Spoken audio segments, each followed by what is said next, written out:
माननीयों की सुरक्षा तो बढ़ाई जाए, खूब बढ़ाई जाए। और देखिए, ये खबर ऐसे दिन पर आना हर किसी का मन कचोट कर रह जाता है। बेटी की जान चली गई, यहां पर गृह राज्य मंत्री की सुरक्षा में इजाफा किया जा रहा है।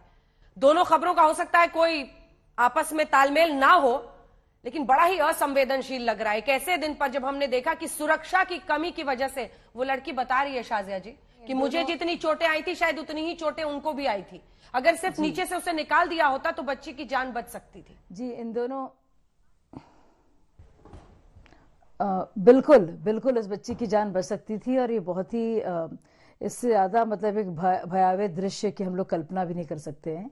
वो बच्ची चिल्लाती रही और जान बच सकती थी उसकी। लेकिन ये मैं बता दूं, जो आप इसकी खबर की बात कर रहे हैं, तो एक बहुत बड़ा एक खतरे का अंदेशा है और कुछ और भी मंत्रियों के खिलाफ, और उसको लेकर एक कुछ सूत्रों के मुताबिक एक आतंकी संगठन की तरफ से खतरा बताया गया है। और इससे पहले बंगाल चुनाव, पश्चिम बंगाल चुनाव के दौरान भी कुछ ऐसी ही खबर आई थी। और और उसके उसी के संदर्भ में ये सुरक्षा को बढ़ाया गया है।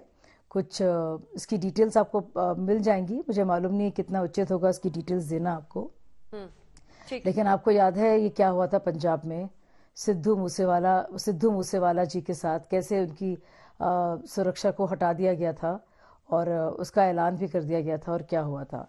तो कोई ख़ास वजह के कारण की वजह से ये किया गया है।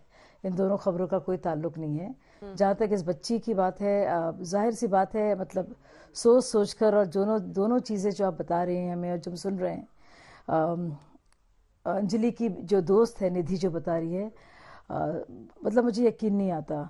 और मैंने कुछ और भी सुना, अभी भी स्वाति मालीवाल जी अभी कह रही थी कि निधि को भी छोड़ना नहीं चाहिए, कैसे उसने क्यों छोड़ दिया अपनी दोस्त को। अब आप सोचिए उस ऐसे सूरत हाल में वो लड़की क्या कर सकती थी। और वो बता रही थी वो डरी हुई होगी। खैर पुलिस किसी तरह से पहुंची, उन्होंने उसको इंटरसेप्ट किया और पता लगाया। तो अपने आप में बहुत ही दुखद एक विषय है। और मुझे लगता नहीं है किसी को भी, मतलब किसी तरह की भी, चाहे जो अगर जिसकी जिम्मेदारी कहीं पे भी हो, चाहे वो दिल्ली पुलिस हो, सुरक्षा कर्मी हो, और चाहे वो जो भी जिसकी भी जिम्मेदारी हो, वो उसको किसी तरह से बचाया ही नहीं जा सकता। लेकिन इन दो खबरों को जोड़कर नहीं देखना चाहिए। और मुझे लगता नहीं कि हमें ये बच्ची को, जो स्वाति मालीवाल जी ने भी कहा है, मैं उनकी बात की कड़ी निंदा करती हूँ। और जो दूसरी बच्ची बता रही है जो साथ में बैठी थी, उस पर भी हमको किसी तरह से ब्लेम करना चाहिए। ठीक है।